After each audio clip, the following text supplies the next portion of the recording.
go live, and I'll start the intro. This shit's fire.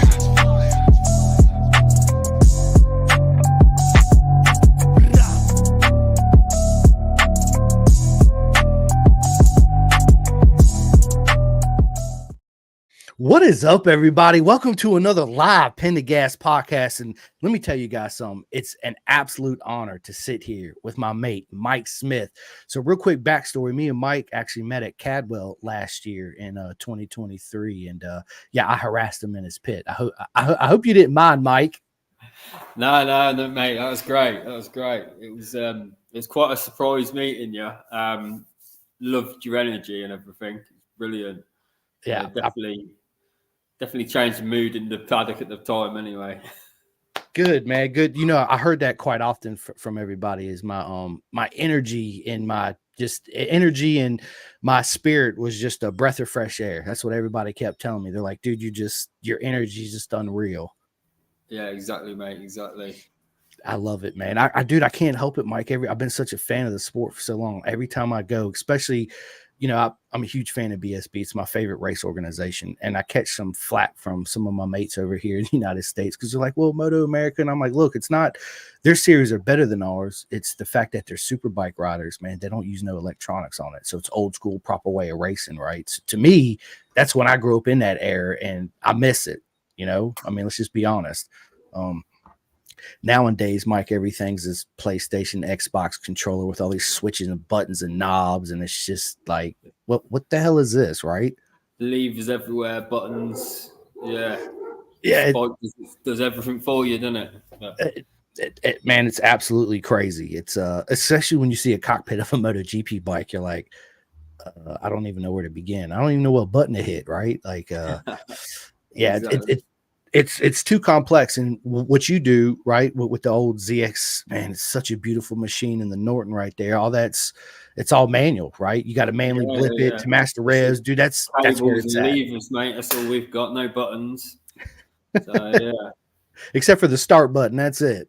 No, yeah, exactly. The ZXR 750's got a start button on it. I had to take the quick shifter off for the series I'm going to be racing it in.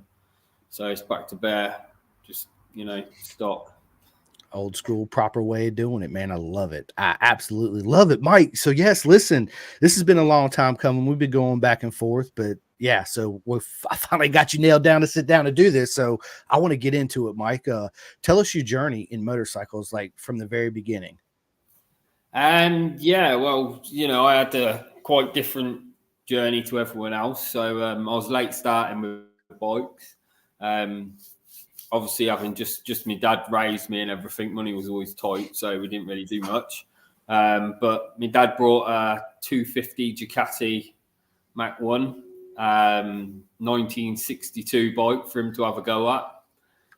He did his first race, and then as he left the line, I think they was already coming round to lap him. So obviously, I took the mickey out of him, and he said, "If you can do better, have a go." And yeah, he stuck me on the bike, and that's where it all started. So riding old 4-stroke 250s from 1962. So I come up through the classic racing scene, really.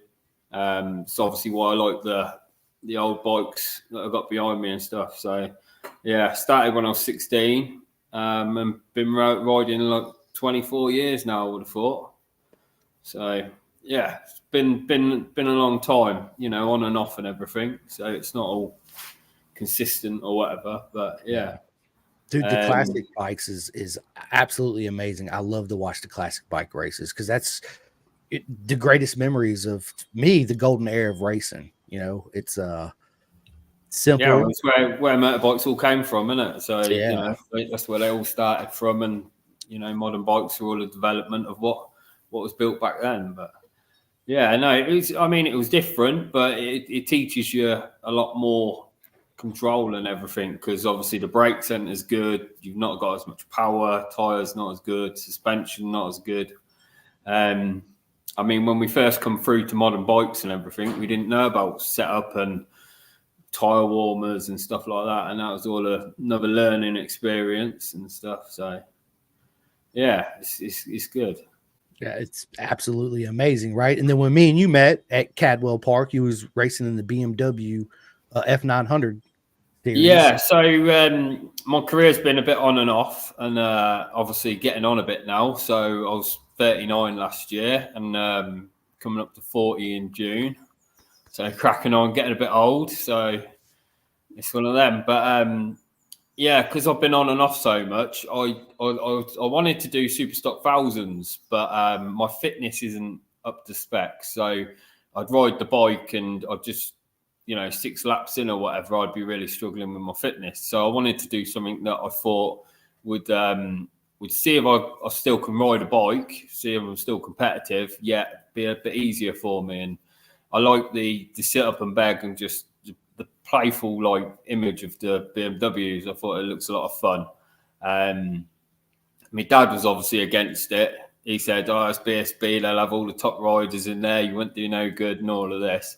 And then my mate George Houghton, he got one. And when I see him got one, I thought, well, if he's doing it, I'm going to have a go. So then I went out and brought one as well. Never told my dad. Turned up at the first meeting, rocked up at BSB, and he's like, "What are we doing here then?" And I pulled the bike out of the van and off we went. That's awesome. Yeah, no, I mean, it was a really good season as well last year, so really enjoyed it. Yeah, it was that dude. I watched the whole season, all of it, and it was absolutely an amazing season. I tell everybody the last race of the year with Tommy and Glenn went at it head to head, half a point, was absolutely the best race of the year, in my personal opinion. There was a lot of good races throughout all other series too, but man, just the I mean, if you know BSB and you watch it, then you know the history of Tommy and his brother, Ollie, that had passed away, and the tension between Glenn and Tommy throughout the season, and then Paul, all that stuff accumulated, and it just went to this volcano eruption at the last race of the year, and it was absolutely amazing.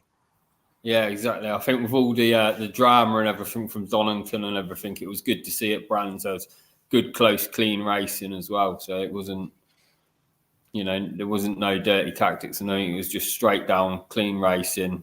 Whoever won got it, and yeah, it turned out really good, didn't it?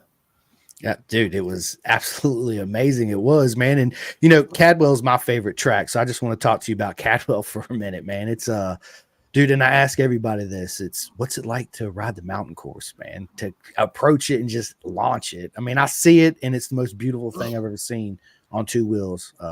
It's absolutely amazing. Yeah, I mean, Cadwell's one of them tracks, isn't it? It's got a bit of everything.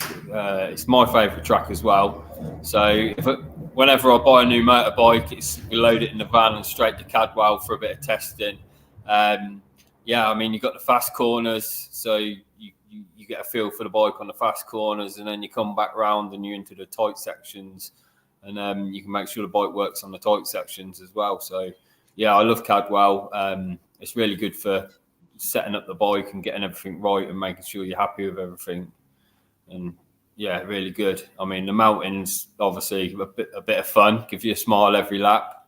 But, yeah, I think my favourite bit's obviously the fast sections. So coming up around Charlie's and then into Park and through Chris Curve and everything down the Gooseneck.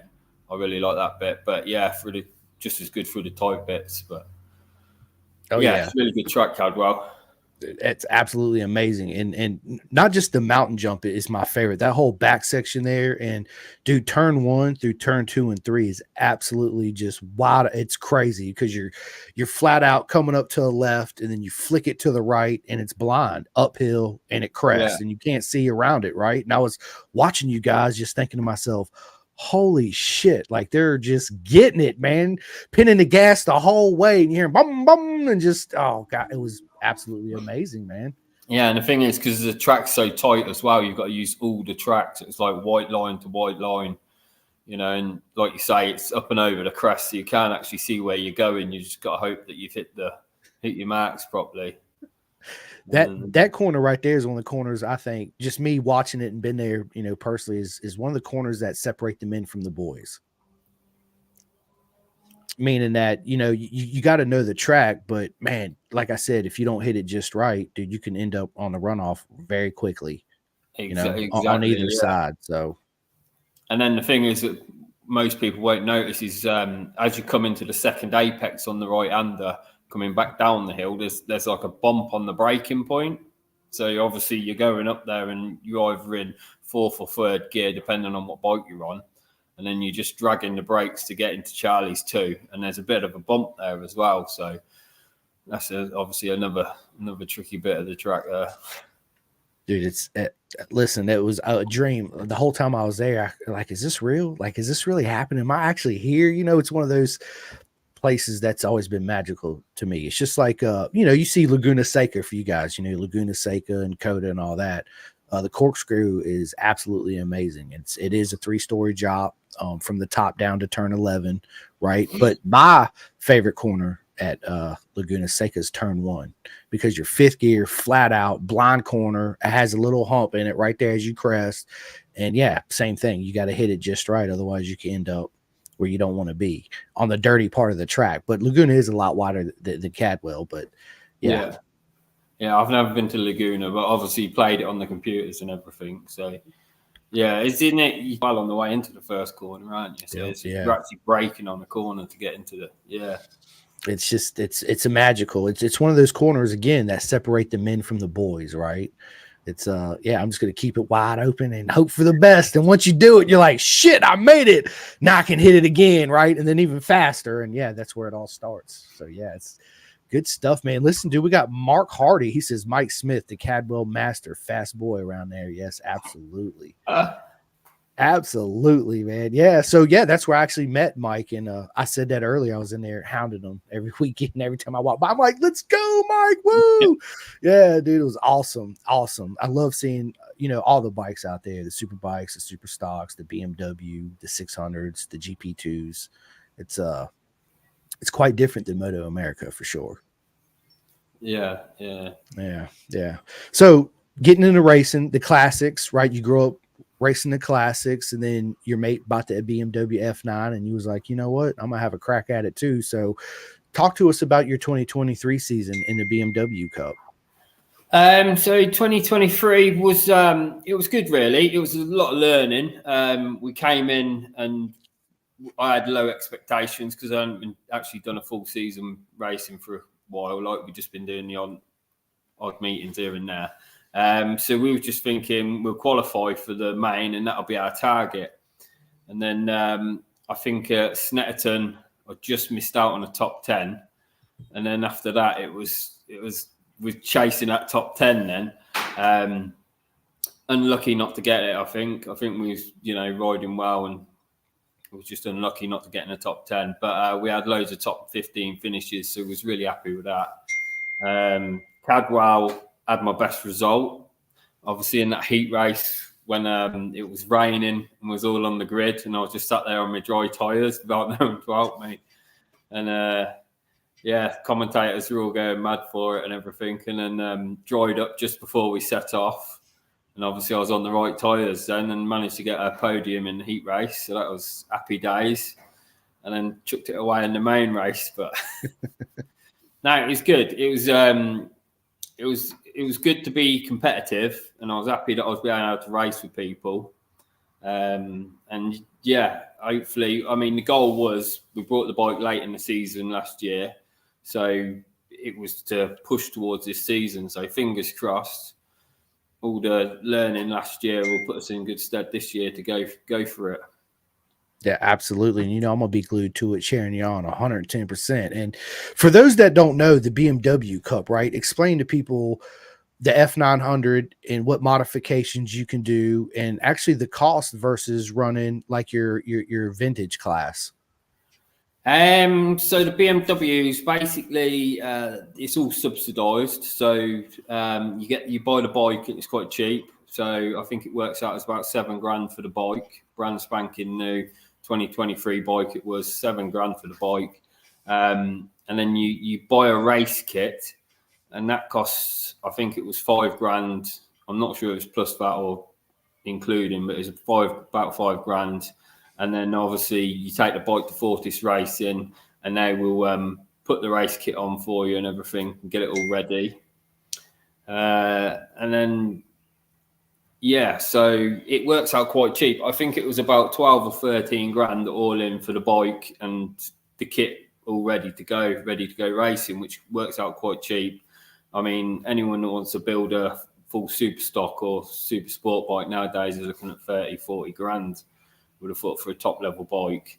So it's a nice cheap way of going racing. To be fair, the entries and everything weren't stupid either. So it worked out cheaper than doing club racing, if I'm honest, with the entries. Obviously, tyres and stuff, because you're at top level, you need to chuck more tyres on them and everything. So it works out a bit more on the tyres and the fuel and stuff. But the entries aren't too bad at BSB, so I was quite happy with that.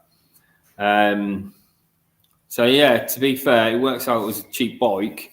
That's one of the reasons why, obviously, I thought, let's go and have a go at it, because it's affordable. But yeah, if you look at like the classic bikes behind me, they're just buying them costs more than what that BMW did. So yeah. Yeah, I couldn't imagine. Over here in the States, the classic bikes are going for a lot of money, especially like a older ZX7 like yours, or if you, dude, good luck finding a ZX RR or a Muzzy Raptor, right? You're going to pay big bucks, or a 94 ZX7R, which is super rare. You'll pay even the RC51. They're going for a high dollar over here now. Which is crazy. And it's hard to find one with under 20,000 miles that hadn't been neglected and abused, right? So yeah, well, I brought the ZXR for the pre-95 class with CRMC, but when you look at the other bikes in that class, they're all really, to get anything that can compete with the ZXR, you're looking at spending a lot of money, like the Hondas and RC45s, I think, or whatever, and the Ducati 916s and stuff.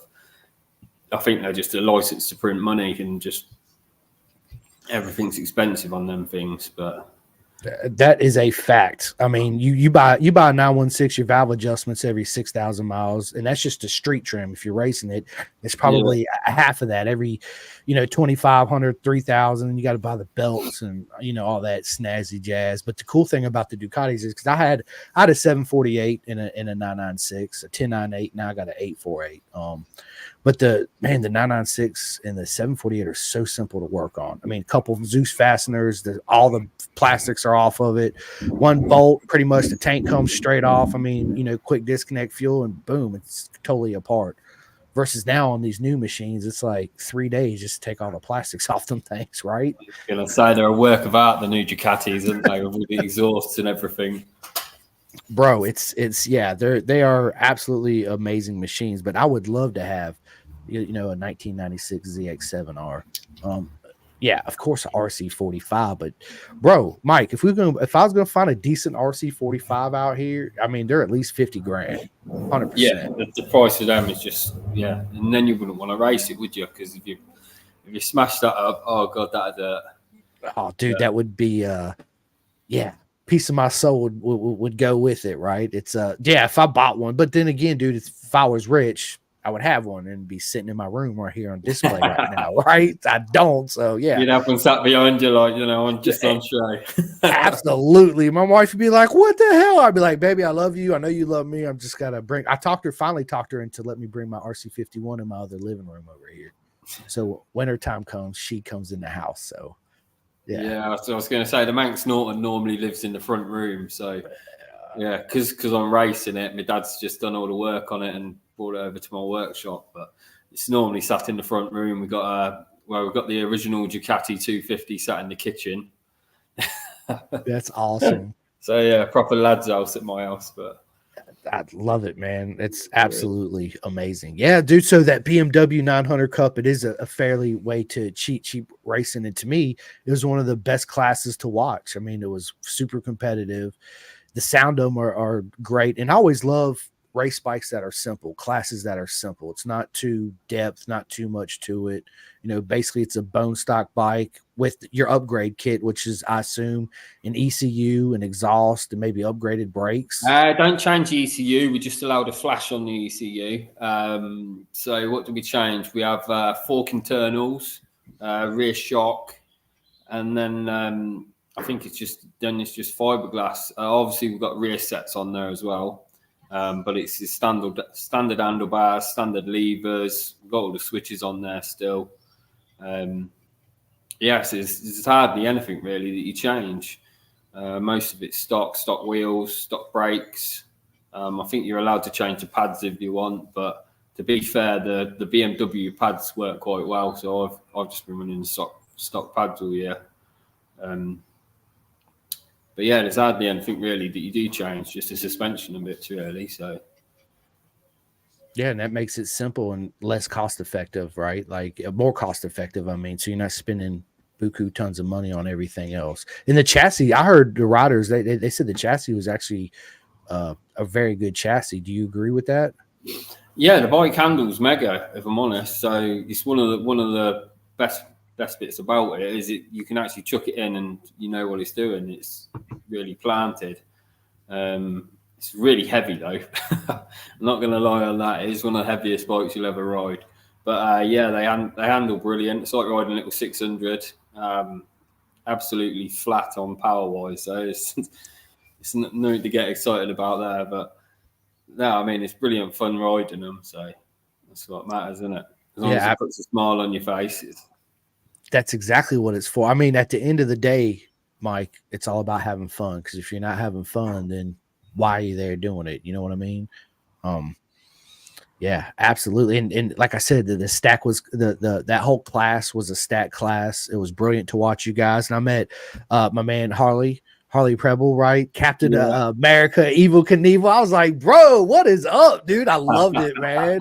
Yeah, dude, he was absolutely amazing too, man. That dude, everybody there that I met in the UK was just brilliant. I absolutely had the best time of my life at any racetrack. And I would go to MotoGP every year, go to Moto America all the time. And it was just not taking nothing away from them. It was just, I'm just such a fan of the series to actually be there and meet all you guys, right, that I've been watching on TV and, you know, Shaky Byrne and Jamie Whitman. I mean, are you kidding me right now? Steve Platter, bro. I was like, what? Are you kidding me? It was absolutely amazing. What is up, Rossi? $10 for a few bucks.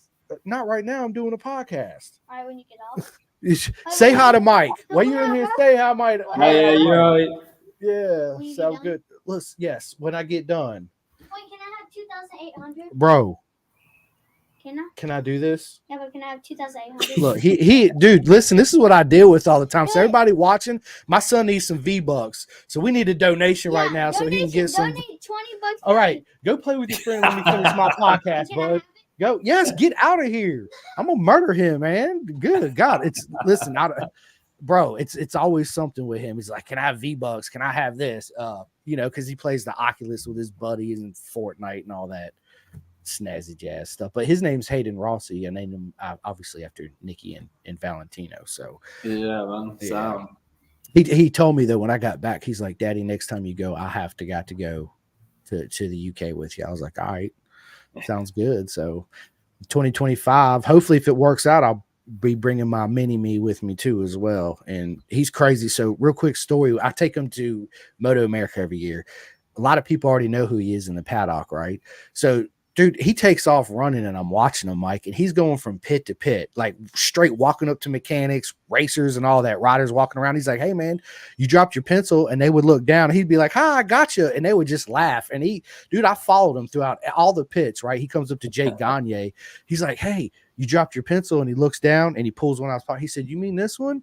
Yeah. And they hit it off and he gave him a knee slider and all that cool stuff, but he's into it. He's just not riding yet. So yeah, it's brilliant to watch him run around the paddock like a little chicken with his head cut off because he's just all about it, you know. Kids have got all the confidence, haven't they? They can just talk to anyone, and it's brilliant to watch, man. I was crying laughing. I'd walk up to him, I'd be like, dude, I'm so sorry. They're like, because over here, so in Moto America, Mike, I'll just explain. We have what I call an open pit policy. So you pay your $80 for the weekend, your $25, parking pass for the whole weekend.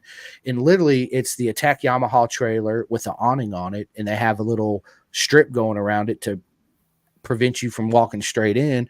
But you're literally 5-6 feet away from the bikes and the mechanics and Jake Gagne and Cam Bobier and, all those guys, all the teams. So you don't have to have a special pass or know somebody to get on the grid or whatever. Right. which I think is amazing as far as the spectator goes, right? Fan base go. So yeah, he would walk up underneath there, dude, and just walk in like he owned the place. As they're turning wrenches, he'd be like, "Hey man, you dropped your pencil," and they would stop and look down, and they would just cry, laugh, because it was just different. No kids do that. And I was like, "I'm so sorry, man, forgive me." He's like, "No, dude, I thought it was awesome. It made me laugh." So yeah, good stuff, man. Good stuff. You wait, you guys, BS boys, you wait, you'll see. You thought I was trouble. Wait till he shows up. Yeah, we're going to get Tommy Bridewell's pencil. Right? Yes, he will too. I'm like, straight in the factory Hondas. Yeah, dude, he went up to Kyle Wyman, and Ducati's always one of my favorite motorcycles. Obviously, I got my Ducati tattoo, and then I got a Marco Simoncelli one too. And so he walked up to Kyle Wyman and said, "After this weekend, can I have your motorcycle, please? My daddy would really love it." I was like, "Dude, you can't ask him for his bike." He's like, "No, I can't give him my bike." But yeah, it's absolutely kids, dude. Their humor, right? It's yeah, absolutely hilarious. But yeah, so listen, Cadwell Park, BMW, BSB, F900. Is that something you're doing in 2024 too as well? Yeah, so 2024 plans. 2024 is the BMW Cup again. So that's my main goal. That's what I'll be, pushing for, trying to do the championship and everything. I'm also obviously playing about on the classic bikes again. And I've got a Yamaha TZ250 that I've been doing the ACU 250 Grand Prix on. So yeah, that's awesome, busy year for me this year. So got the bug back, and it seems to be entered everything.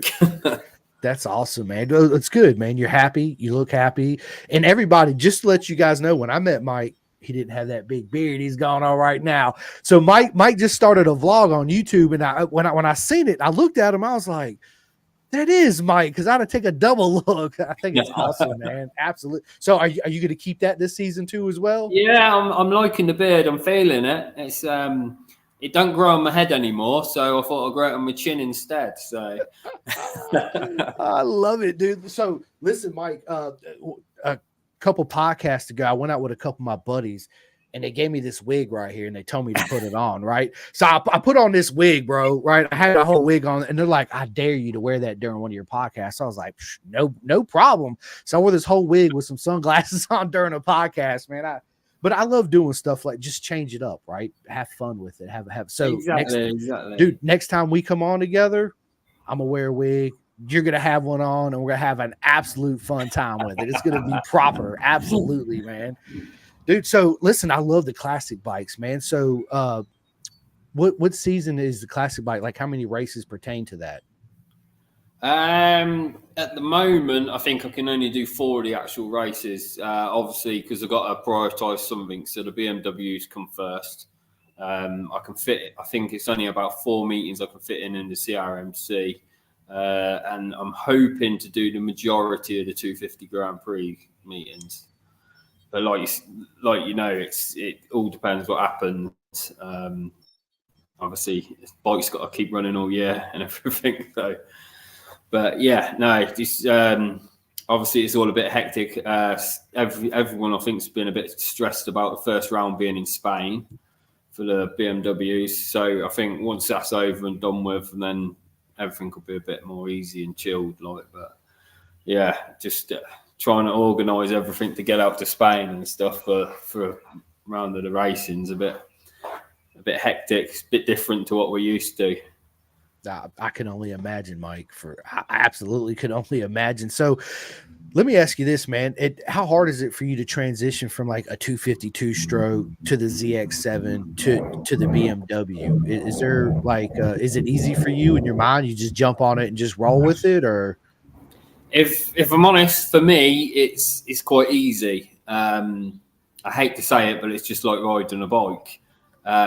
But when I was doing classic racing in 2006, I had 5 motorcycles I was riding. So I had a 250 Ducati, which is, let me get it right-hand gear change. I had a 350 and a 500 Manx Norton, which is right-hand gear change. And then I had a Yamaha RD 350 YPVS, quite a famous bike, the blue thing. That's left-hand gear change. And then I had a TZ Yamaha 250, 1984, and that was a right-hand gear change, left-hand gear change as well. So I can jump from bike to bike, left-hand, right-hand gear change, and it's perfectly fine as long as it's race shift. Don't put me on road shift because then it all goes tits up. But yeah, so most of my career I've been riding more than one bike at a meeting, so it's quite easy for me to jump from one bike and change mentally, how to ride that bike and everything. So that's always been a bonus for me. Yeah, absolutely. And dude, so your first time riding on a right hand gear shift, dude. I've never ridden a bike with where I change gears on my right foot instead of my left. How was that your first time? Did you have to keep reminding yourself? To be fair, that was all right because that was when I first started. So the first bike I actually raced was right-hand gear change on a Ducati. I think the Ducati's right-hand gear change. I might be wrong. My dad's probably going to tell me off when I get home. He'll be sat there going, no, the Ducati's left-hand or something. But I think it's right-hand gear change. But yeah, so it's one of them things. But the difference from, like, say, motocross to road racing is you don't really use your back brake. I know all these top superbike riders and stuff are all like back brake this, back brake that.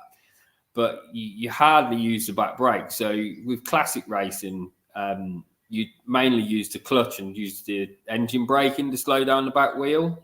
If you use back brake as well, you lock it up and you're on tiny tyres and stuff. So without using the back brake, all you've got to concentrate on is what gear you're in. So obviously the gears it's not that hard trying to transition from your left foot to your right foot and everything. But yeah, I would have to remind myself like when I first started riding, of course I wanted to be just like everybody I've watched on TV, reverse shift. So on my first street bike, ZX6R, the first thing I did was reverse the shifter on it, right? And but I tell my mates, I'm like, yeah, dude, I'm 1 up, 5 down, not 1 down, 5 up. Like, how do you do that? I'm like, it's actually a lot easier. To me, it just makes more sense doing it that way, right?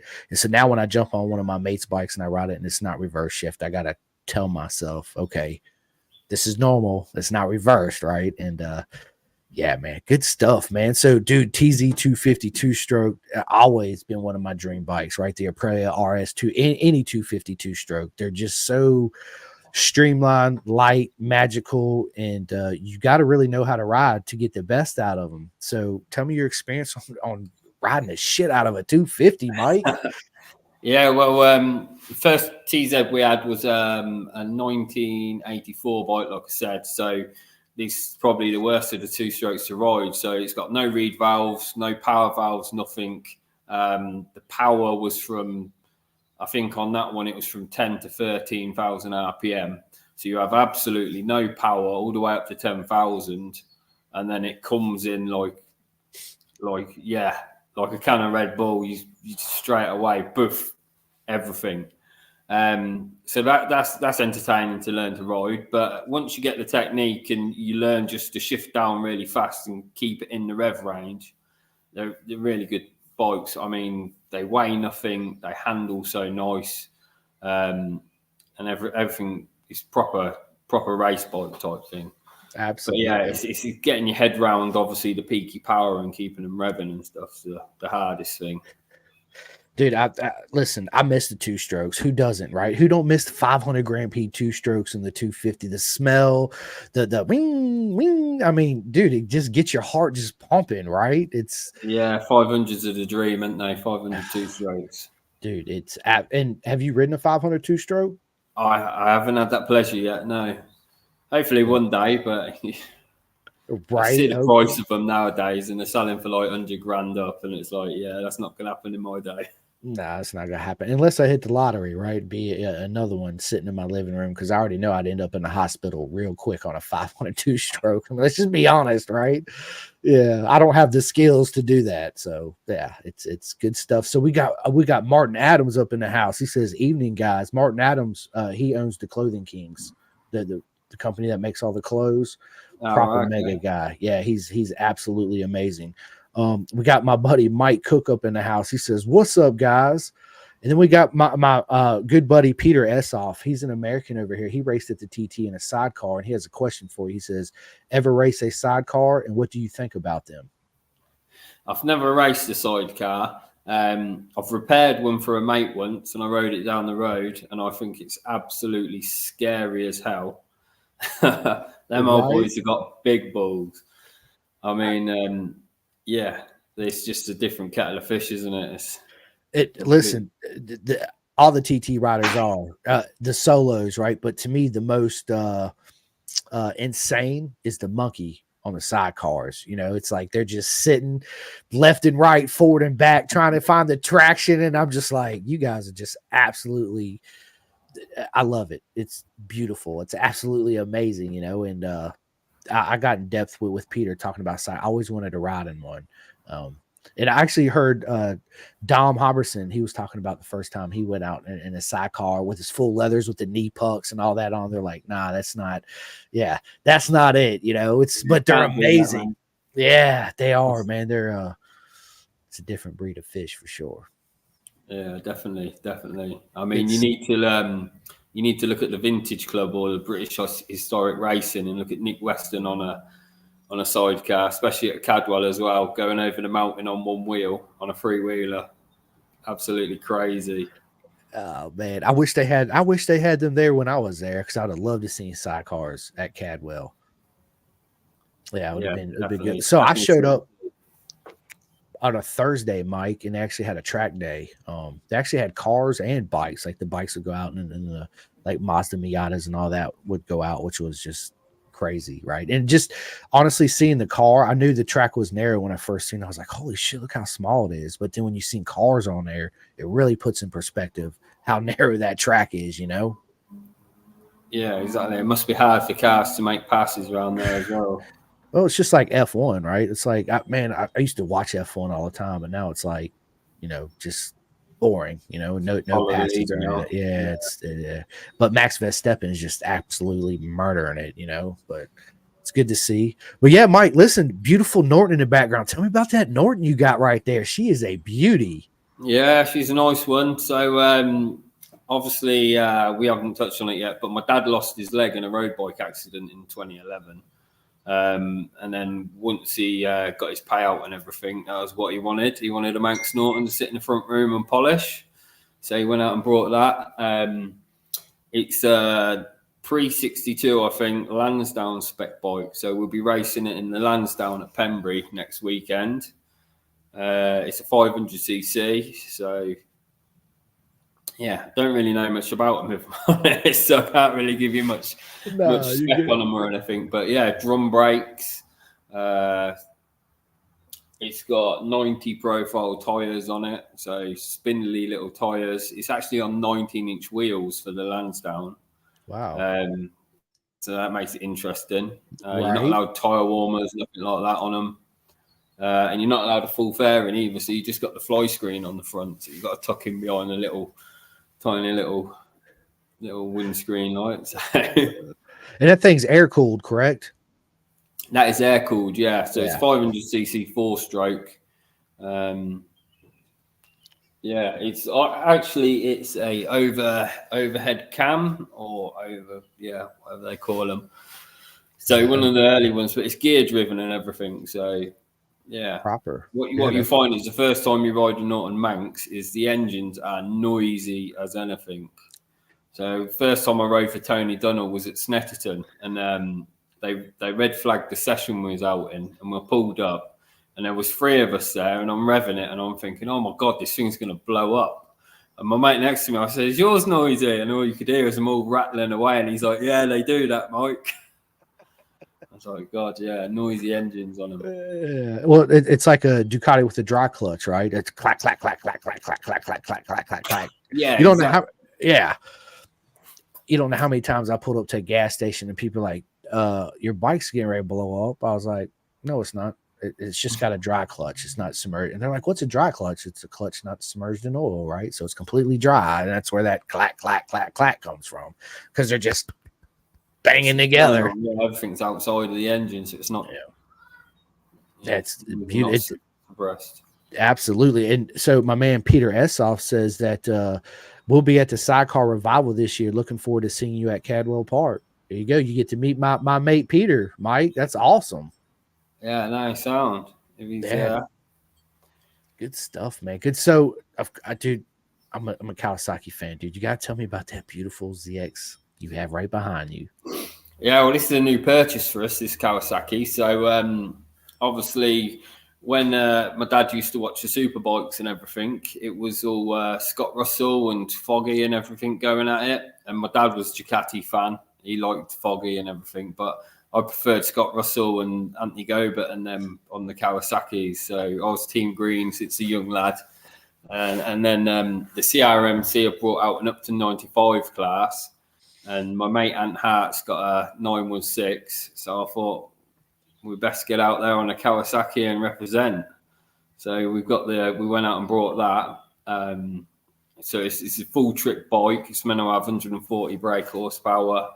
It's got everything on it. So it's a ZXR 750K model. So it's actually the road race bike that they brought out.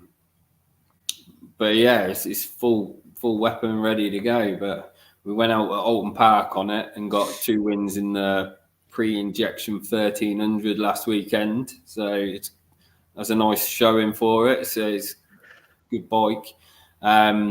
We're on Conti tyres though, because of the CRMC. You're not allowed to run tyre warmers, so everything's a learning experience at the moment with that. But we'll see how it goes. But yeah, she's fast. Yeah, dude, 140 horsepower. Yeah, I would say she flies for sure. So Conti, dude, tell me about them tires, man. I know it was your first time on them, right? Trying them out? So with the CRMC, you're not allowed to use tyre warmers, so you need a tyre that obviously gets up to temperature quite quick. And the fast boys seem to be running these Conti tyres. I've only got experience of Pirellis, but when Pirellis are cold, they're really slippy and there's no grip. Had a few incidents with them, so you can't really use the Pirellis. So the Conti tyres, they're meant to warm up really quickly, but yeah, they're kind of like a harder compound as well. So there's not much feeling in comparison to what I've run before. I used to use Avons, but they're really soft. So as soon as they're up to temperature, they start moving about, and then you lose all your grip and all the feeling and stuff. But yeah, no, we had, obviously the lap times last weekend were good. I was using tyre warmers, so I wasn't brave enough to go out without tyre warmers in them races. But we'll see next weekend how quick they warm up and what feeling they give from cold and stuff. But yeah, we just wanted to get a good setting on the bike when it's hot and everything, so we know what it feels like and make sure it's all good and stuff last weekend. But yeah, that's awesome. That was good. That's good stuff. And I love the color, the orange and the black. It's absolutely proper. Yeah, I've got a ZX6R and I've painted it green with a purple seat. And I wanted to do this one the same, but if I'm honest, it looks really nice with the orange decals on the black. So it's going to stay like that until we have a mishap, I think. Well, hopefully not, right? Hopefully it'll stay that beautiful color. And yeah, it's absolutely. Yeah, exactly. We never want to chuck them down the road. Obviously, it's something that happens, but we never want to plan for it. No, we don't, dude. So listen, you're going to be a busy man this year, racing in 3 different classes.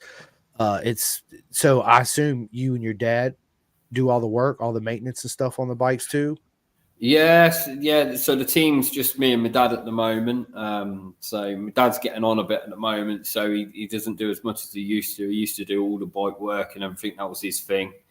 That's why the classic bikes, like the Manx and the Ducatis and stuff I used to race, they were his little toys. And that's why I think we're moving towards the ZXRs and the Yamaha TZs, because they're more my era, so I know a bit more about them and I can do all the work myself.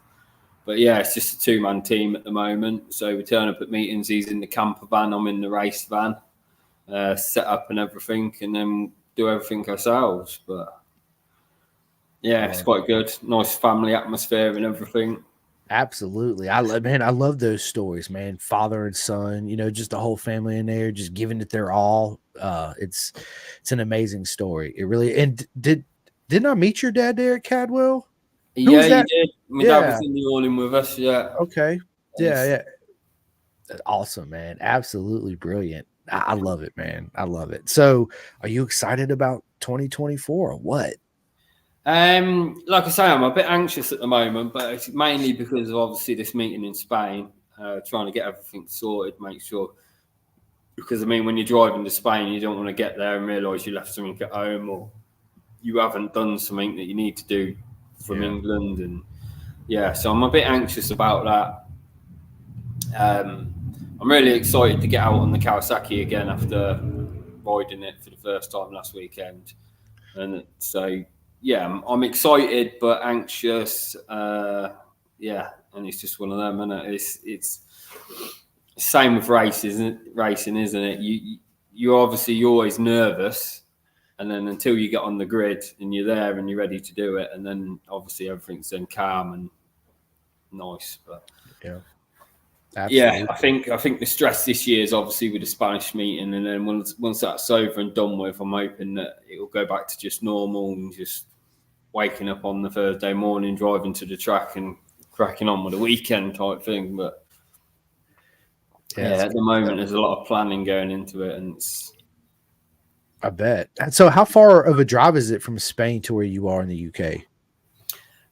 So I think it's 4 hours to Dover, and then we get on the ferry to Calais, and then it's 12 hours down to Navarra. So it's a good old drive. That's a haul. So, my plan's obviously going out on Monday night to Dover, and then driving down Tuesday. So we're there for our testing because we get 2 days testing before the weekend. So that's awesome, man. And then take my time coming home. Right, take my time coming home with that win, with the golden trophy up in the seat. Right, we can only dream. Right. But the goal's top 10 again. So I think there's a lot of there's going to be a lot of different riders out this year. A lot of new lads moving into the class and stuff, because obviously they've stopped the stock 600s, haven't they, for this year? So I think there's going to be a lot of talented young lads coming in and stuff. So low expectations to start with. We'll start with qualifying for the mains, as long as we're in the mains, and then we'll go top 15. And if we can get a top 10, then I'll be over the moon with that. Dude, absolutely. I have no doubt you will. 100%.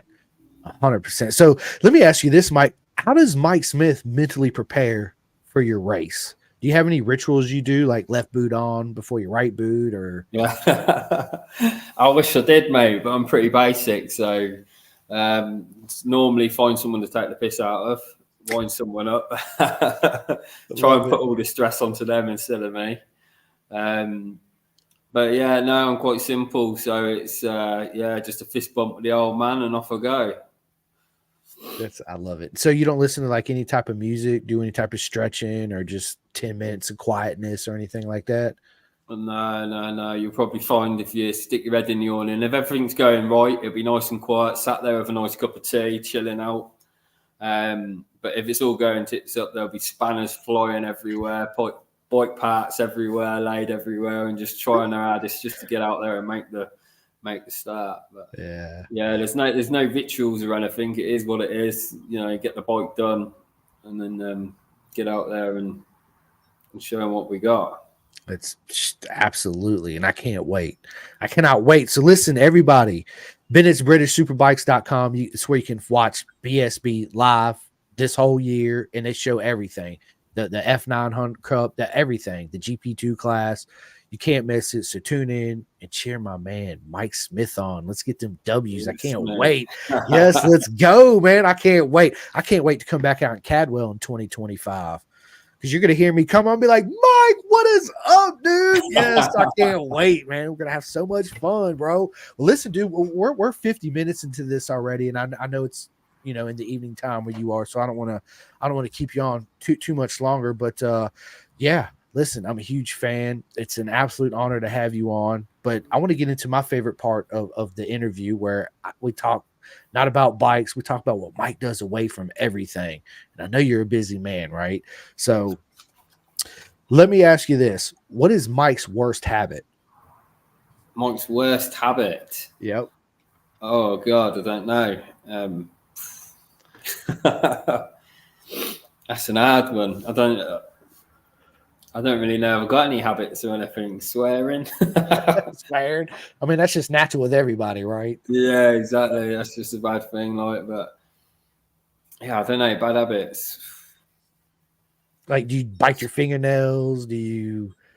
I think my worst bad habit is getting up in the mornings or lay in bed too long. Problem is, the old man goes to work, and then the dog comes up and lays on the end of the bed, and that's it. I'll go back to sleep then. Yeah, so I'm a dog person. Obviously, you have dogs too as well. Yeah, I've got a dog. So I've got a Rottweiler crossed Alsatian. So she's a big girl. But yeah, she's a big softie. So she's at the garage because obviously I've got my own garage. That's what I do for work, fix cars and stuff. So she's at the garage all day. She'll just lay on the forecourt if it's sunny and watch the world go past. And she's a good lazy dog, but lovable. Yeah, I got two dogs. I got two pits. One's a pure pit. She's a female. Her name's Charlie. The other one, his name is Cruz. He's like 105-pound Tennessee Walker Hound pit mix, and he talks all the time. Like, he's constantly talk. And my son will whistle, or my son has a little harmonica, and he'll blow in it every once in a while. And Cruz he'll do that hound, start howling. It's absolutely hilarious. The first time I heard it, I was like, wait, what? Like, we got a hound dog in the house. Yeah. Good stuff, man. Good. So what is Mike's favorite movie? So before you answer that, me growing up, I mean, it's kind of hard. That's kind of a hard question because there's so many favorite movies you have. But the one that stands out to my mind would be Top Gun, because that's what my dad did. He was a fighter pilot, jets off the aircraft carrier. So to me, that was always my favorite movie growing up. What about you, Mike? Oh, hard one. Movies. Oh God, yeah. I don't know. I'm not really one for watching TV and listening to music. Obviously, I listen to music all day long. You have the radio on, background music and films and stuff. You sit there and watch something when you chill out, don't you? But I don't really think I've got a favourite movie.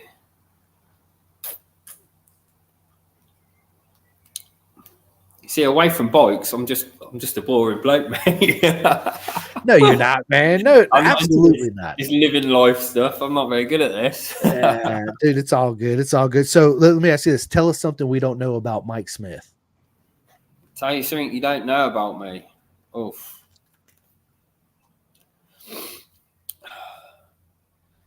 Mike's like, I didn't know you was going to make it this difficult, man.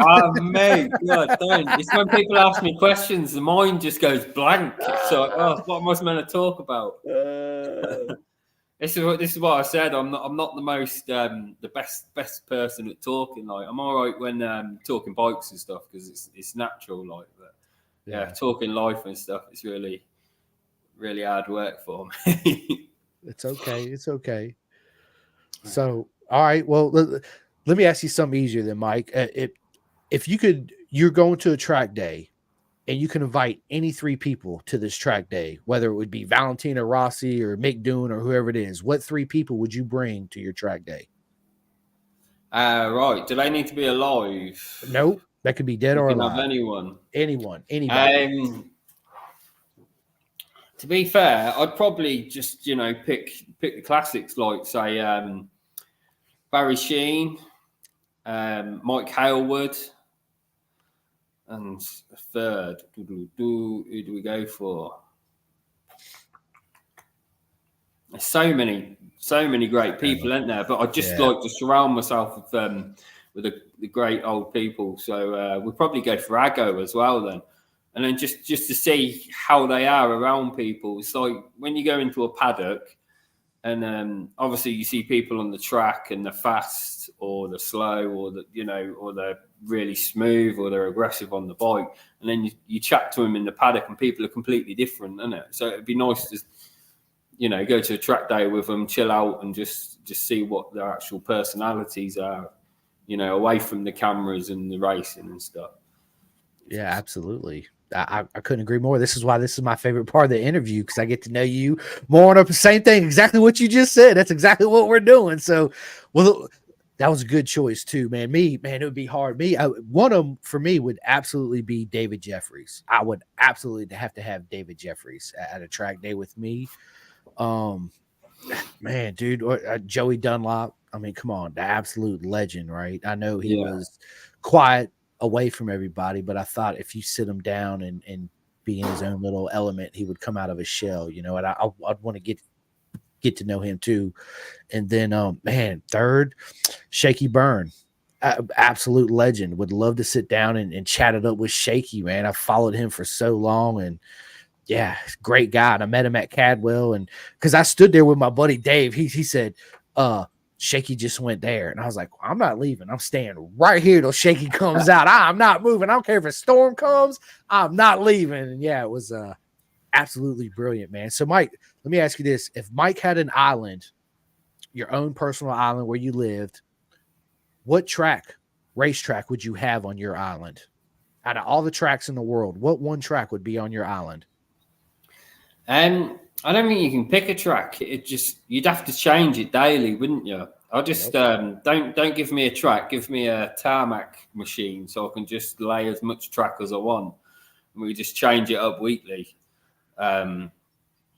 There's so many great tracks. Everyone likes, what about this corner? What about that corner? But it's the rest of the track as well, isn't it? It's when I go and ride a track, I don't think, this one corner, that one corner. It's about finding a rhythm around the whole track, making a complete lap. I don't just pick one track, but yeah. You have a combination, like the beginning at Cadwell, a little bit of Phillip Island, a little bit of Donington or whatever. I get it. Like I say, that's the problem for me, is I can't just pick one part of a track. Yeah. It's like Cadwell is Cadwell, isn't it? The whole track works. Donington is Donington. The track works. Yeah. So it's hard to say a little bit of this one or a little bit of that one, but I just like all the tracks for what they are like. Yeah, because they all have their own little nuances and challenges for sure. Absolutely. So, yeah, absolutely. So, listen, I listen to audiobooks. I love to listen to audiobooks. I've listened to every Guy Martin book, Michael Dunlop, John Hopkins, which, by the way, dude, his autobiography book is one of the most brilliant books out there because he leaves nothing behind. Like, he throws it out on their table talking about how he's smoking weed and racing a MotoGP bike. And I was like, dude, what? Right? Like, that's what I love about that. People being honest and telling exactly how it was, So does Mike listen to any audiobooks or do you read it all? Not really, no. Besides a shop manual, because I read those too as well when you're fixing stuff, right? That don't count. That's the only thing I do is I download a repair manual for my bikes and try and figure out how to fix what I broke. Yeah, right. From not knowing what I was doing. I'm not really one for reading, but I like watching documentaries and stuff on people. But I'm not one to sit down and read through stuff. I buy magazines to look at the pictures. I still do too. Yeah. I do. So documentaries, talk to us about that. What was the best documentary you've watched here lately? Oh God, now you put me on the spot again. I can't remember, but I don't think there's one that will stand out to me. But I just like it's when they go into stuff like the Ice Superbike. Did you watch that on Netflix? Absolutely. That was quite good because it's the behind the scenes of the BSB and stuff. So things like that are quite good. Yeah. It goes a bit more in depth, doesn't it? It shows you around the paddock and goes into their lives and stuff and shows they're normal people and not just racers. Like, just listen, Between the Hedges is an absolute proper show, right? All those shows. I love all those documentaries. What's going on, bud? What's happening? You know how we got PlayStation Plus? Yeah. It's letting us download Grand Theft Auto for free. Cool.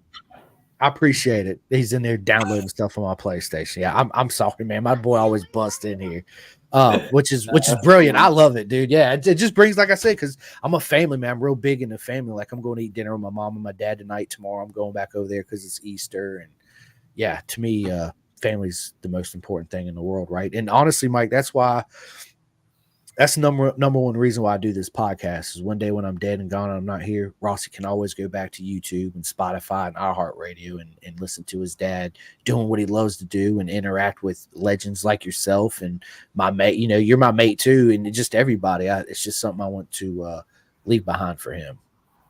So yeah, no, that's great, man. Yeah, good stuff, man. So, did you grow up watching Star Wars? Star Wars. I think everyone's watched Star Wars, haven't they? But, yeah.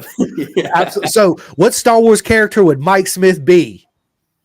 Oh gosh, got to be Han Solo, the cool dude. Absolutely, Han Solo goes straight into trouble, and somehow comes out walking the other side. Right? Yeah, that's good stuff. So, favorite food. What is your favorite food, Mike? Oh God, now you're going to get me started. I try and not think about food because I'm on a diet. Being a big lad and everything and racing, it's hard. But my go-to food is chicken Kievs. When I fancy a naughty food, chicken Kievs are nice. I like them. But yeah, I'm just steak and chips guy really. You can't go wrong with steak and chips. Dude, absolutely not. So when I was out there, my favorite thing I ate in the UK was proper fish and chips. It was absolutely amazing. And then we went to an Indian restaurant and I ate there because I love Indian food. I love Thai food. I love Greek food. Yeah. I love spicy food. I mean, I love to cook, right, too. So I love to cook. And I'm a health nut, too, like you. Like, Mike, I used to weigh 260 pounds. I was in a 40 waist. I'm down to a 34 waist. Oh, no. Well done, man. Yeah, appreciate it, man. A lot of hard work, isn't it? Dude, listen, it's I changed my diet, completely changed my diet up. Cut out. I mean, of course, it's fast food's easy to do. You pull up, you buy you something quick. It's easy. It's good, but it's not good for you, right? So I cut all that bullshit out. I don't drink soda anyway, but I watched the unnatural sugar intake that I was taking in, right? And I stuck more to natural sugars, as in in your fruits and stuff like that.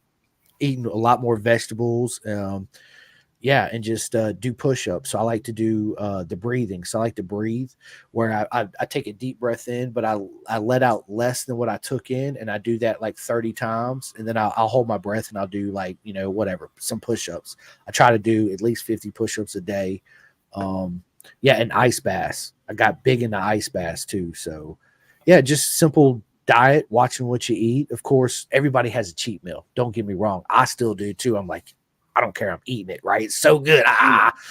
But it's one of those things you got to limit yourself and you do got to exercise. And it's all in your mind, to be honest with you, Mike.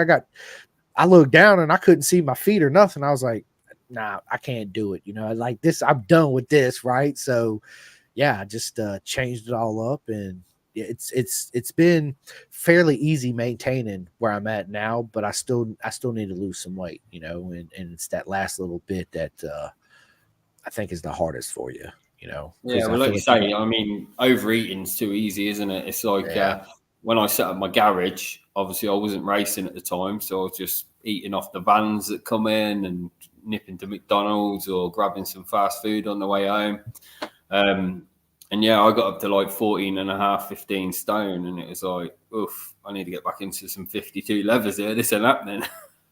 Right. So, yeah, I'm constantly dieting and training at the moment and trying to get down to a decent weight. But yeah. So also what I did is I cut out a lot of breads. I don't eat a lot of bread. So like instead, like when I make tacos, I don't eat the taco shells and I do not eat flour tortillas. So what I do is I just put everything on a bed of rice and just put my jalapenos. Of course, I'm jalapeno and salsa and all that good stuff and portion control, right? So instead of going out and getting 2 slices of pizza and a salad, and then afterward be like, oh, I'm miserable. I don't even want to go to work, right? I just eat 1 slice of pizza and the salad and just let it hit my belly and then Yeah, and then for breakfast, I eat a lot of fruits, right? Yogurt and fruit and stuff like that. A couple pieces of beef jerky just for the protein, so I'm not starving 30 minutes later. Because that's the problem with That's eat. the problem, isn't it? It's Yeah. eating enough to combat the hunger, Yeah, but not eating so much. I've got a sweet tooth, so pop, sweets, chocolate. Oh, mate, I can demolish a lot. But yeah, it's just telling yourself no. yeah, right. Don't. Just have your one meal or whatever your meal is, and then don't empty the kitchen.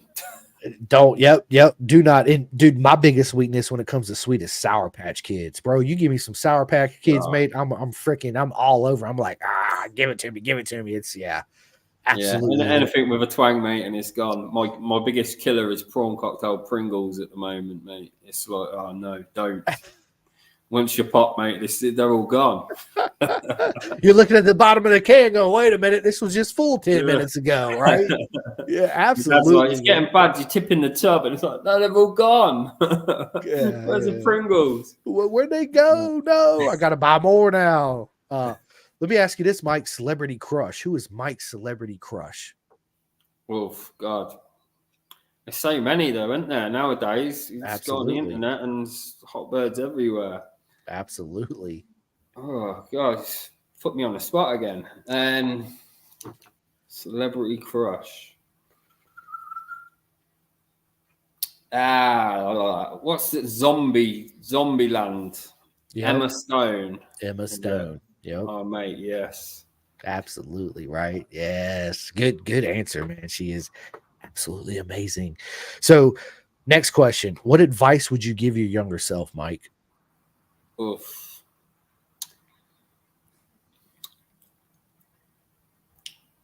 To be fair, I've had quite a good life, so maybe not to be so hard on yourself about work. Have confidence in what you want to do. So, yeah, like I say, I set up my own business and everything went well for me. So I'd probably just tell myself to get into gear and get it done sooner.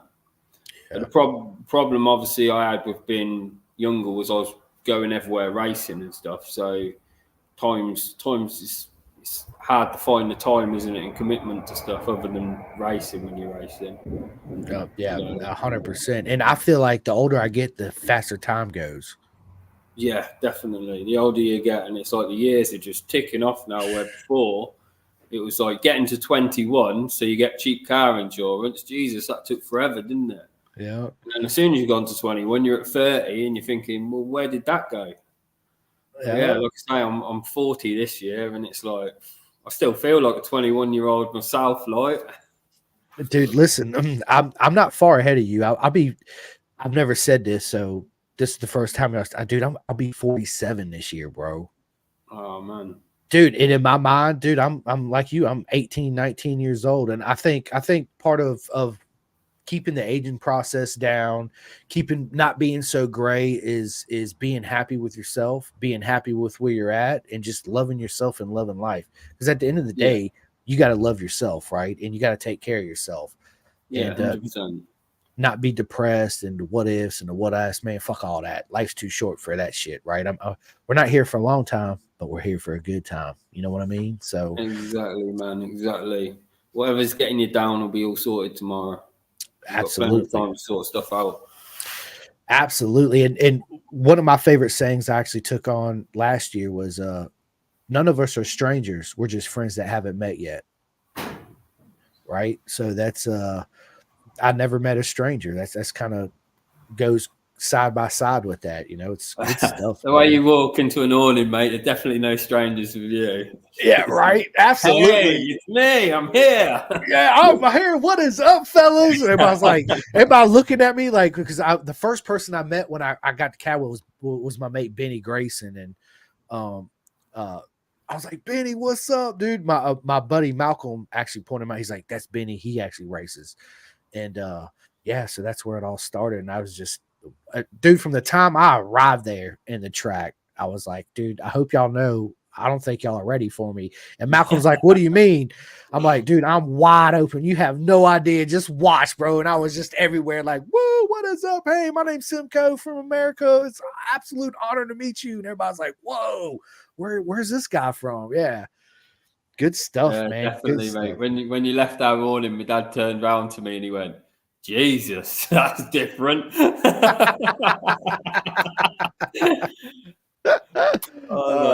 man. Proper energy. Yeah, absolutely, man. So let me ask you this, Mike. Growing up, what racers did you have on your wall? So who's your favorite racer? So this is a two-part question.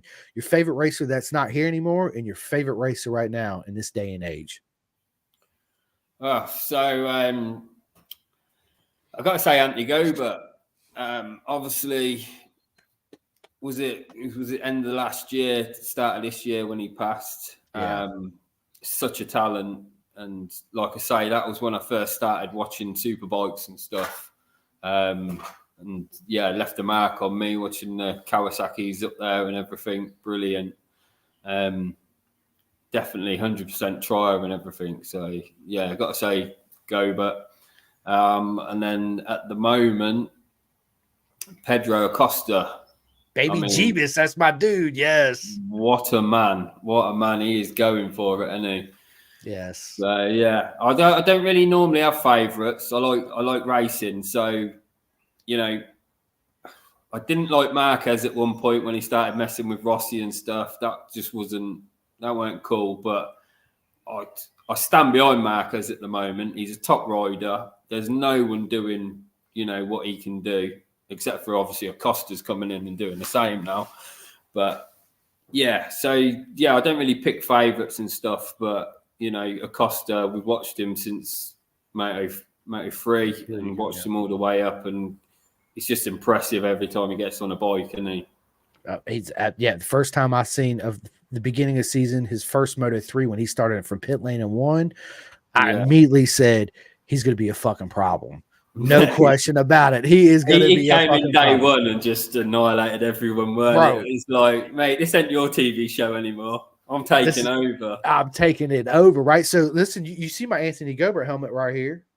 Yes, mate. Yep. And then I got a signed Anthony Gobert poster right there. I met him in at Phoenix International Raceway and at VIR because Virginia International Raceway is like only 90 minutes from me, hour and 20, something like that. Yeah, absolute proper legend for sure, 100%. So, but listen, Mike, I'm like you.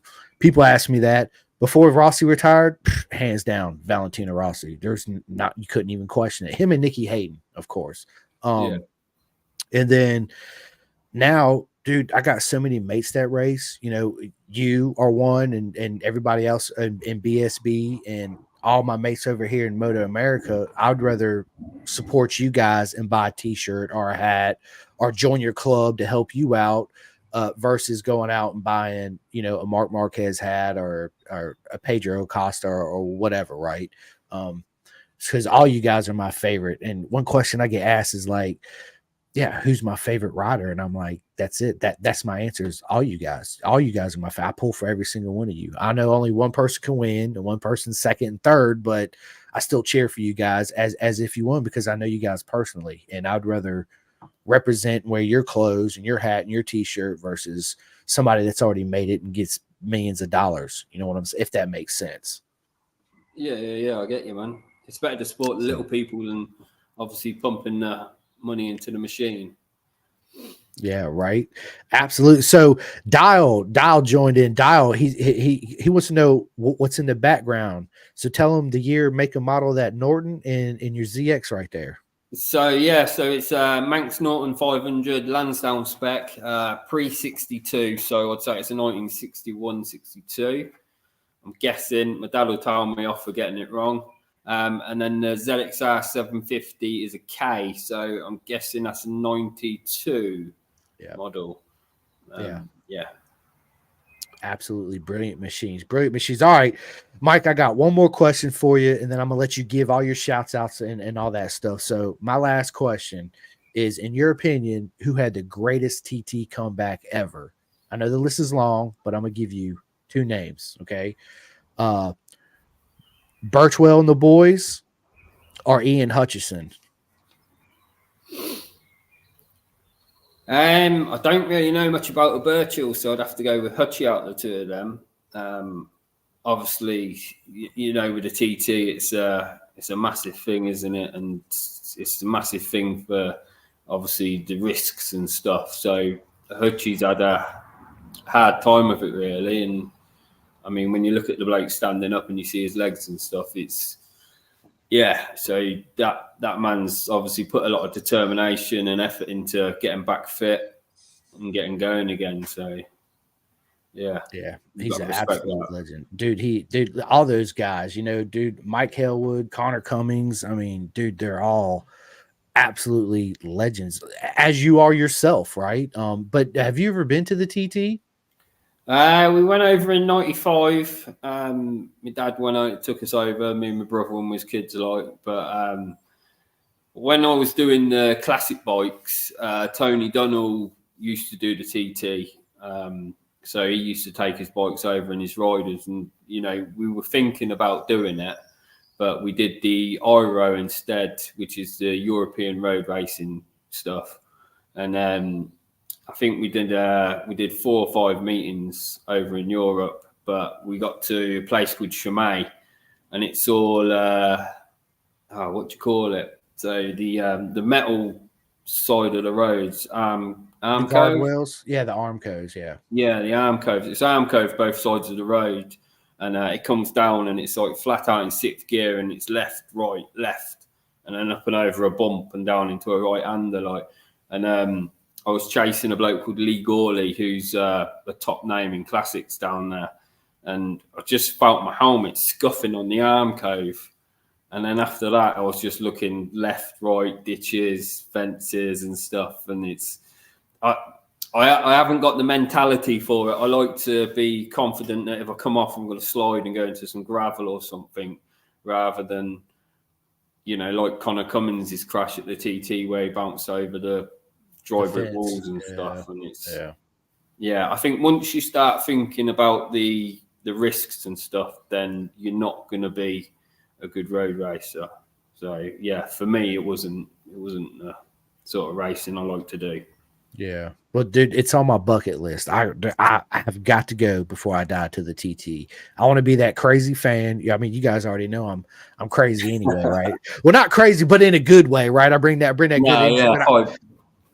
I want to be that guy there, dude, that just watched it my whole life and just stand inches away and have him just blast past and feel the love, feel the tension, feel the atmosphere. You know, that's part of it too as well. So yeah, man, good stuff, Mike. Dude, listen, this has been a really good time. I told you we'd have a great time. No, man. Time's flown. Dude, it always does on the podcast. And this is why, don't worry. Listen, you guys, we're going to have part 2 and part 3 and many more with Mike. So if you didn't catch this, you can always go back and rewatch it on YouTube. It'll be uploaded on Spotify, iHeart, and all that good stuff tomorrow. But before we get off here, Mike, I need you to tell everybody how they can find you on social media and how they can support you. Not really big on social media, but Mike Smith on Facebook, Old School Nutter on Instagram, or Smithy's Vlog on YouTube. Just set it up. Hopefully Chris will put a link to my YouTube on somewhere or something so people can have a look or something. I don't know, but just set it up. That's me. So absolute legend. Listen, you guys, I had the honor to meet Mike at Cadwell, and I'm gonna tell you, he's an absolute legend, super fast, and big things in 2024. I can't wait to watch him. So, like I said, Bennett's BritishSuperbikes.com. The first test is April 8th and 9th, I think. Am I right? It's next weekend, I think, at Donington Park, isn't it? But I'll be at Pembrey instead. Okay. Racing the classics. Yeah, absolutely. And before I get off here, I got to give my shouts out to big shout out to my man Jake Marsh, GP2 class and BSB, the whole RD racing team. He has a club called Club 45. Please go like and join his club. It helps him out. Up and coming, super mega fast guy. Mike, do you have a club? I haven't got a club, no, nothing like that. I don't do all of these things. To be fair, I'm in a good position where my work pays for everything. So, I'd rather let, all the young lads and everything put out these clubs and get the help rather than me stealing the money from them. So that's the way I look at it anyway. Well, I love it. I love it. Big shout out to my man, Cameron Frazier, 2023 GP2 champion, absolute legend. Big shout out to my man Martin that was actually watching this at the clothingking.co.uk. All you guys watching and listening can go there and buy all Pendergast merch you want. I got hats, t-shirts, beanies, body warmers, all that good stuff. Might even have some underwear for the ladies. I don't know. No, I'm just joking. Look, Mike's laughing. Put Pendergast on your woman, baby. What's up? Nah. So listen, man, I just want to give a big shout out to my man Julian Carrera. He races in the British Talent Cup. He has a club called Club 40. Please sign up and help him out too. He's going to be absolute. He is brilliant. So yes, thank you guys so much. Everybody that watches and likes, subscribes, you already know, nothing but love for all you guys. It means the absolute world to me. And yeah, Mike, what an absolute honor. No, thank you so much. Mate. It's been great. Yeah, appreciate it, man. Appreciate it. So until next time, guys, we'll see you later.